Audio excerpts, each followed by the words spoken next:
Welcome to Business Blueprint, where we guide entrepreneurs through the building blocks of business success, one insight at a time.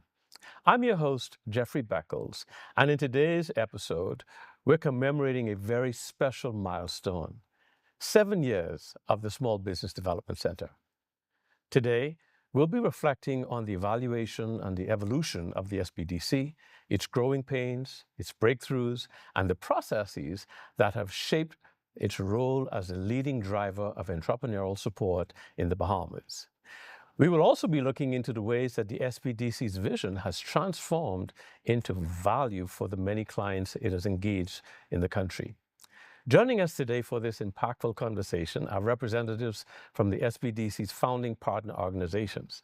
And we're delighted to have Samantha L. Roll, the Executive Director of the SBDC, Ms. Felice Bethel, Deputy Executive Director, and Mr. Tim Ingram, Chairman of the Bahamas Chamber of Commerce and Employers Confederation. Good to have all of you on this exciting occasion as we commemorate the SBDC. Good to be here. 7 years ago, the government of the Bahamas, the University of the Bahamas, and the Bahamas Chamber of Commerce collaborated on what they thought would be a great solution for the creation of an entity that can support the SME community. As a result, the SBDC was birthed. And so here we are 7 years later. And so today, let's talk about how that original thought has morphed into the success that we're celebrating 7 years later. And so, Sam, as Executive Director, you've had the privilege of leading. Talk to us a little bit about how that ultimate vision has translated into the success that we have today. So I always look back at history and how it's important to make sure that the story is told truthfully. And so 7 years ago, SBDC was established in its physical form. However, the concept of SBDC was before 7 years ago, right? And some of the partners involved, yes, government. It also involved the Organization for American States. Yes. And they helped us to pen also understanding similar concepts in the Americas of the SBDC. From then to now, I must always pay homage to those founding team members who established the physical presence of SBDC. Because like starting any business, right? You go through those foundational growing pains, right? And so always, we say thank you to those who have come before us, who have started us up. Now it's a matter of evolution. It's a matter of excellence. It's a matter of transformation. And I think for the years that I've had the privilege to lead SBDC, we've done it in a way to where we are listening to the people, where we have enhanced the process, and where we have evolved in the types of products that we offer. Now, you talked a lot about evolution, and that's where we are, thinking about 7 years. If this was marriage, people will be celebrating you because you've made it 7 years. If you were a doctor, there'll be 7 years, you're almost done. Felice, talk about that evolution. We have certainly reached far and wide throughout the country. Talk about the impact, not just here in Nassau and Grand Bahama, but how has the SBDC, through its vision, been able to touch family islands throughout the Commonwealth? So our mission has always been clear: to support the evolution of MSMEs across the Bahamas. So in order to do that, we had to develop training programs, provide mentorship support, funding access, like you said, not only to business owners in New Providence and Grand Bahama, but in Abaco, Long Island, Exuma, and we'll talk more about that on another show. But we had to be very intentional in terms of, let's say, the training programs, making sure that entrepreneurs had access through our online training platforms, making sure we're providing guided support, whether you're in Mayaguana or Abaco, you can have access to quality advisors. Also because We're partnering with multiple financial institutions that have presence across the Bahamas. It's easy for them to meet with our clients wherever they are or to conduct virtual meetings. So it's been a very strategic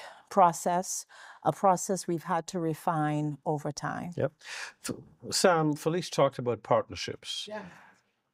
It's more than the SBDC. We are the Absolutely. leaders in this space.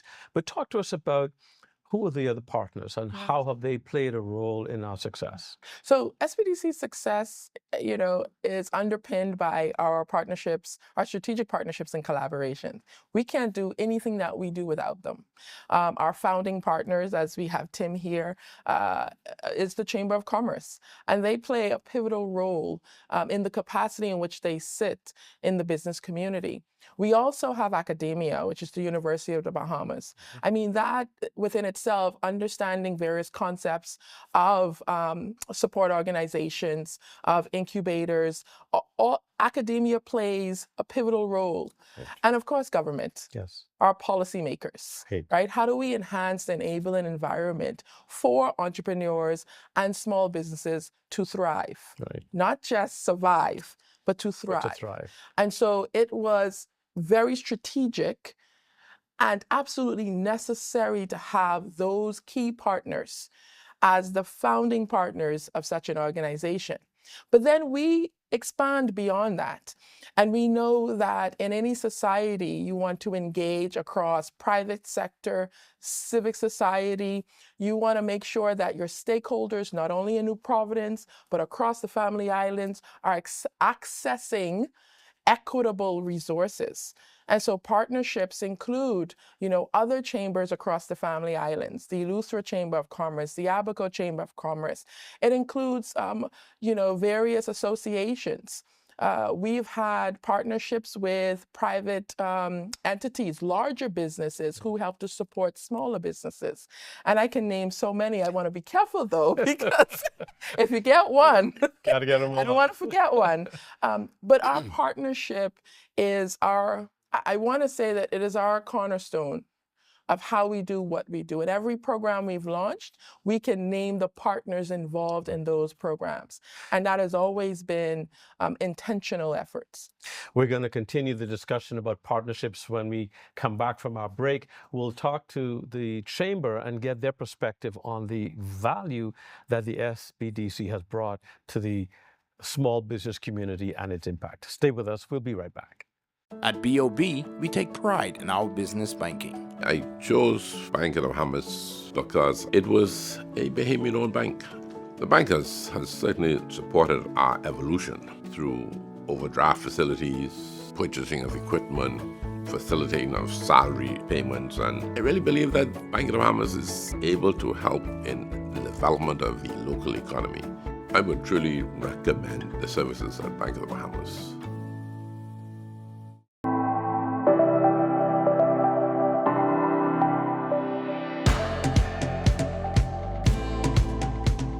Welcome back to the SBDC's Business Blueprint. We're here today with Samantha Roll and Felice Bethel of the SBDC and Timothy Ingram, the chairman of the Bahamas Chamber of Commerce and Employers Confederation. And we're continuing our conversation on our 7-year anniversary here at the SBDC. Before we took the break, we talked about the value of partnerships, and the Chamber, as an original partner, has been an integral part of this exercise. We've been focusing at the SBDC on small businesses. How has that helped to fulfill the Chamber's mandate as in that sector? So as you know, the Chamber is the voice of the business community in the country. And it's really difficult to think of what the ecosphere was like for entrepreneurs prior to SBDC. Where did you go to get funding? You hardly can remember. And so from the Chamber's perspective, growing the business community is one of our objectives. And so SBDC fell right in line with that objective to do that. So what we're seeing now is a lot of SBDC's clients transitioning into chamber membership once they've gone through the process with SBDC. SBDC can't necessarily hang on to them. They need to bring new people along. And so we're bringing them into the chamber. We're giving them resources there. We're providing opportunities for them to continue to grow their business. There's been a practical way that SBD has helped us as well, though.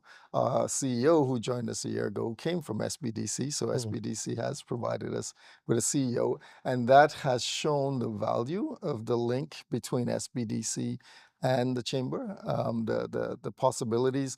He understands what SBDC does intimately. He understands what the chamber does, and so we can bring things together that can help both entities, that can help the business community. We've seen tremendous growth in our membership since Leo joined us a year ago.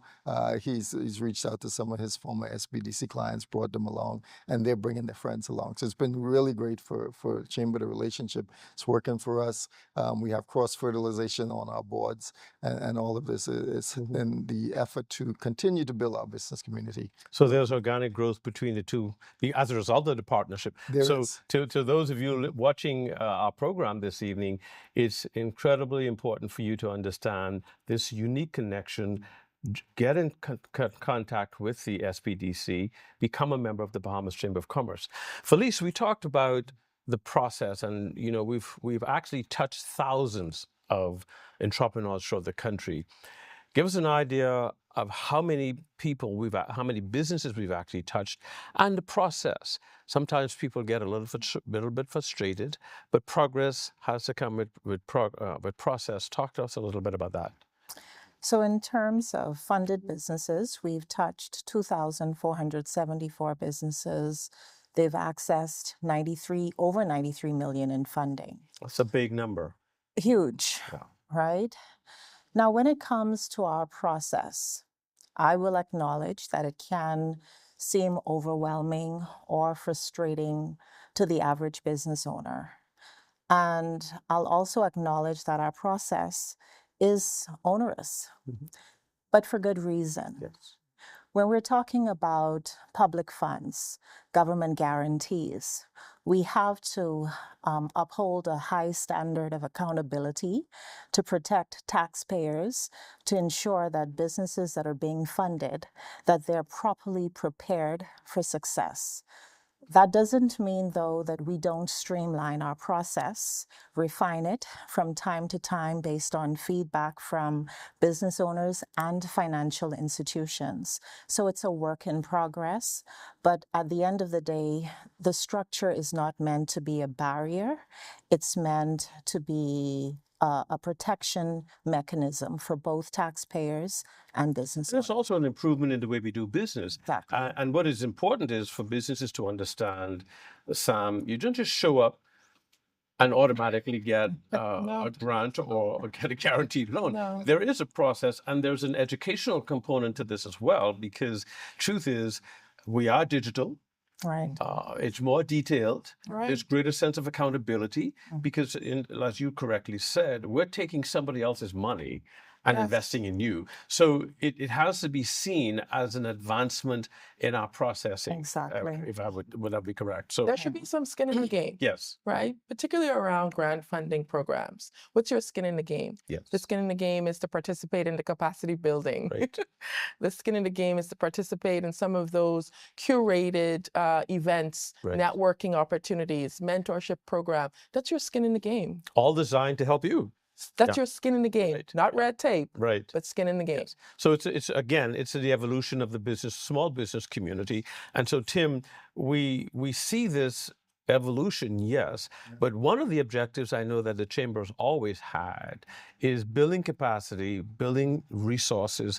How do we make resources available for the small business community? And I know the SBDC has been doing that through its programming, its training, and they're building a greater capacity in ensuring that business community has access. Talk to us about how the Chamber is actually collaborating in that space to add value to its members. Yeah.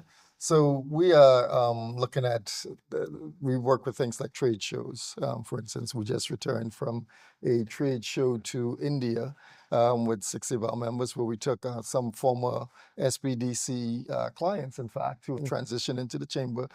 They went to try and expand their businesses. We have other opportunities like that coming along.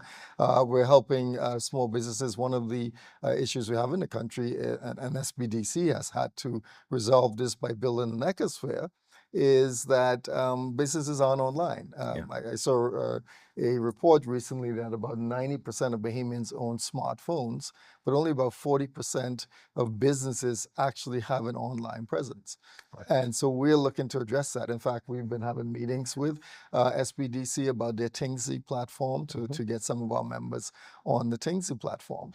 We provided financial management seminars. SBDC, when we had a conversation with them a couple of years ago, found that financial management was one of the areas where a lot of entrepreneurs were deficient. And so we went out and we did some financial management training to try and bring people along. And so we're constantly looking for areas that to try and educate our members. Right now, we're working on talking about things like AI and how can you incorporate various aspects of that into your business. We're going to work with the Department of Labor. They will do some webinars for us to let persons know what do you need to know before you employ people, and what do you need to know before you separate people, and these kinds of things, the things that they see most. And finally, working with the DIR, the Department of Inland Revenue, to help entrepreneurs understand what happens there and what they need to do, and guiding them through the processes that take place there. Now, Sam, one of the phrases that's constantly used in relation to the SBDC is this word incubator, right? And most people don't really understand what happens in that incubation period. So you and Felice can help our audience understand what is the purpose of the incubator and what are the benefits. So, there are different modes to assist entrepreneurs, and incubators are one of them. But an incubator is really to take a business or a small pool of businesses and to nurture them, right, in a particular period of time. That's really what an incubator is. And so there is this intentional focus on these businesses. Again, it's either one or a very small pool, and you focus, you hone in, you put in the resources, and over that period of time, whether it could be 3 years or 5 years, you watch that business, blossom, and then you set them free. That's the concept.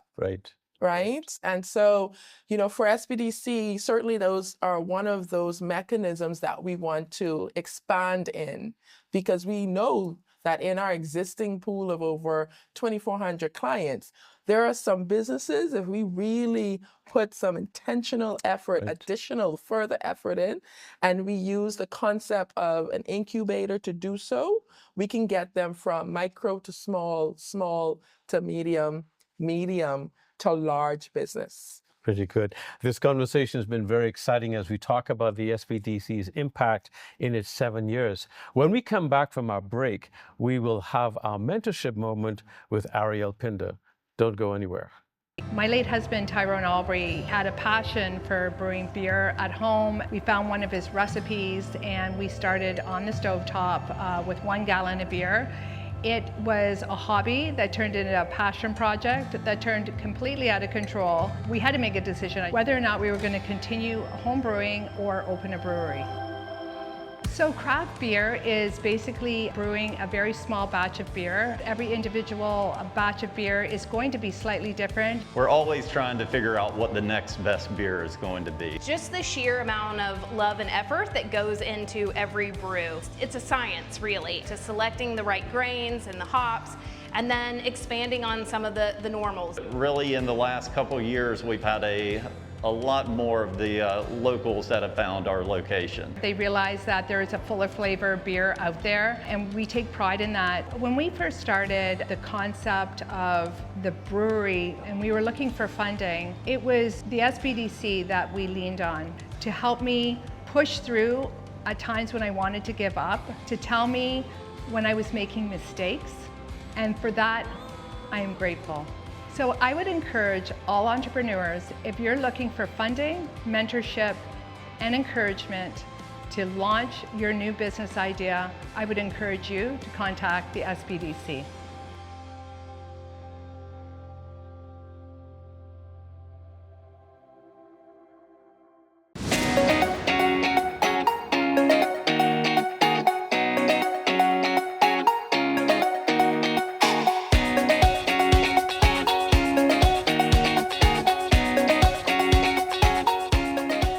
Thank you, Jeffrey. Hi, everyone. I'm Ariel Pinder, your host for the Mentorship Minute.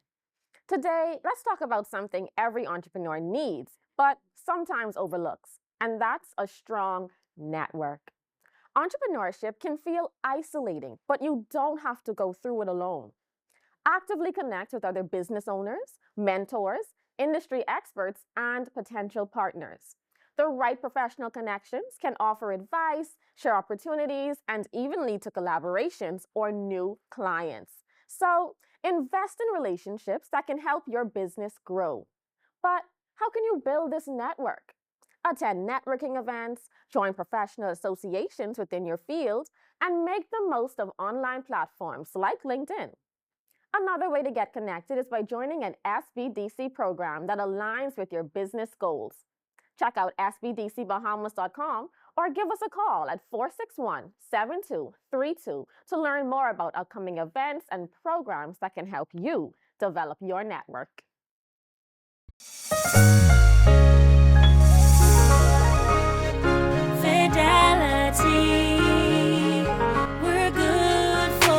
We know how important collecting your money can be to the success of your business. Start your relationship with Fidelity today so that we can show you the many options available to you with our merchant services. From click and pay options online to merchant terminals and e-commerce options. We're here to help your business succeed. For more details, speak to one of our business development officers at 356-7764 in Nassau or 352-6676 in Freeport. Visit our website at fidelitygroup.com or visit any of our branches.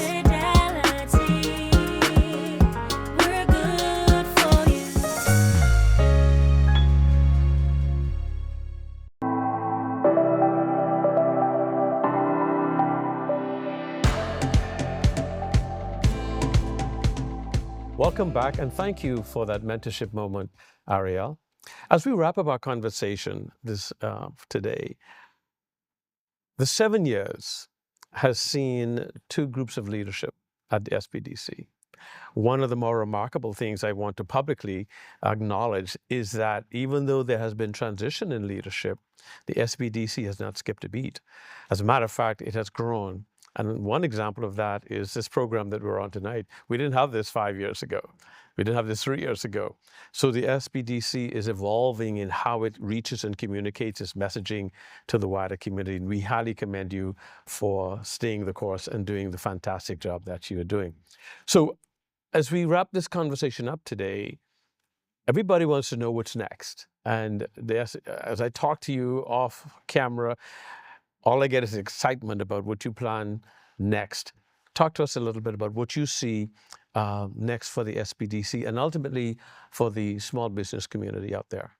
So earlier I mentioned that as of today's date, we've assisted 2,474 businesses to access $93 million in funding.